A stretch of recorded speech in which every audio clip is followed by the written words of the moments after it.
So we ran over to the car, and thankfully he was wearing a seatbelt.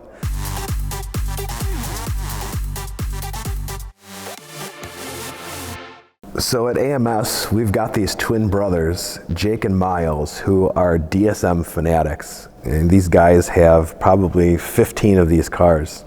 And they're always tinkering, always messing around with these different cars. One weekend, they built this jacked up Mitsubishi Eclipse, and they bring it into work.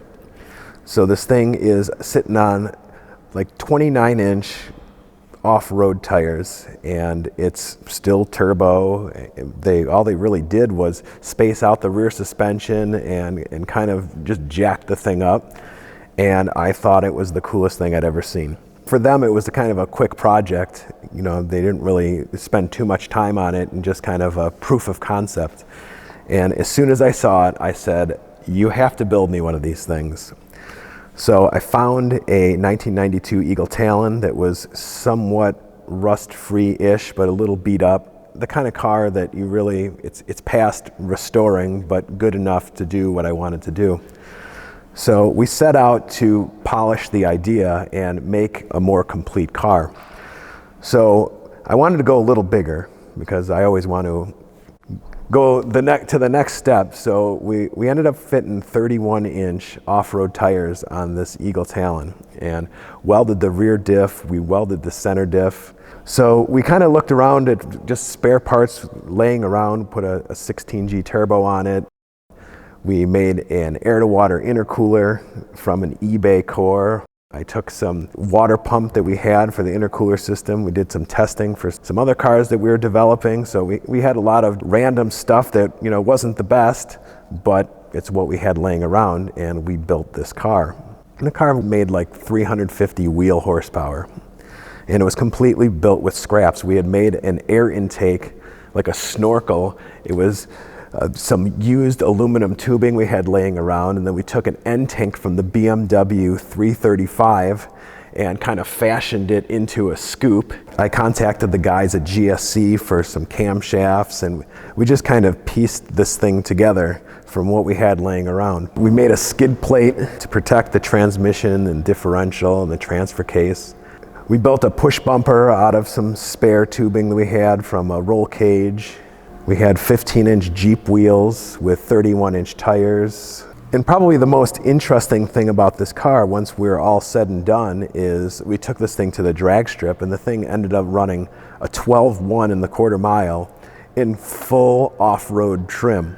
So I drove the thing for probably about a year. I drove it in the winter and did some snow off-roading around the forest preserves around my house. That thing got more attention than any vehicle out there. That thing almost got more attention than my Bluesmobile, because who in their right mind jacks up an Eagle Talon and makes an off-road machine out of that?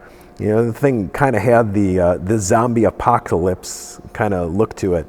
I probably had about $5,000, including the car in it. So while that's nothing to sneeze at, really the amount of fun and enjoyment I got out of the car was truly worth that, if nothing else. Our first real outing to do some off-roading with it, we took it to Cliff's Insane Terrain in the far, far west suburbs of Chicago. It was late October or early November, 40 degrees, kind of a miserable day to be out off-roading, but the park was pretty quiet.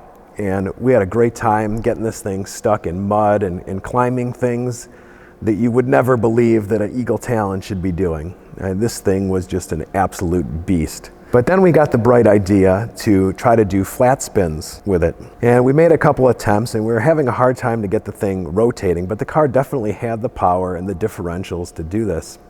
So on the second attempt, something went wildly wrong, and over it went. And it was scary because we didn't know if Miles was okay, so we ran over to the car, and thankfully he was wearing a seatbelt, and the roof hadn't caved in very much, and he came out without a scratch. But it was scary, and that was definitely the end of the car. because we had crunched the A-pillars and windshield. We had crashed the valves because when it flipped over, the hood crushed the cam gears and broke the timing belt. So from there, we just kind of parked the car at the twins' house with a collection of other dilapidated and unfinished and broken vehicles. We've yet to part it out or do anything with it or figure out what we can do with it. Maybe one day we'll get back to it and do Monster Talon version 3.0. Are you looking to buy your dream car? Premier Financial Services offers the flexibility of financing with the tax benefits of leasing. The PFS Simple Lease offers quick approvals and easy termination when you are ready for the next car. Visit our website and follow us for more.